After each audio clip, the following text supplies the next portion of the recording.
আসসালামু আলাইকুম ওয়া রাহমাতুল্লাহ। প্লেস ফুড উইথ ডিগেজের পক্ষ থেকে সবাইকে জানাই স্বাগতম।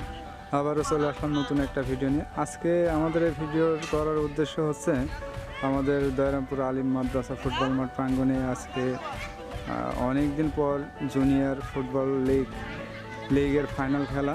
এখন যেটা দেখতে পাচ্ছেন এটা হচ্ছে যে বাচ্চাদের জন্য খাবার রান্না করা হয়েছে। যেহেতু ওরা খেলাধুলা খেলবে, অনেক শক্তির প্রয়োজন, তাই ওদের শক্তি যোগানোর জন্য খিচুড়ি আর মাংস খান। তো আজকে আমি আছি শাহরুল ইসলাম, আপনাদের সাথে পুরো ভিডিও জুড়ে সাথেই থাকবেন, দেখতে থাকুন কি হয় শেষ পর্যন্ত ফাইনাল ম্যাচটি।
এটা হচ্ছে যে জিতেছে কোন দল? হাত তুলে দেন, কোন দল? ওই যে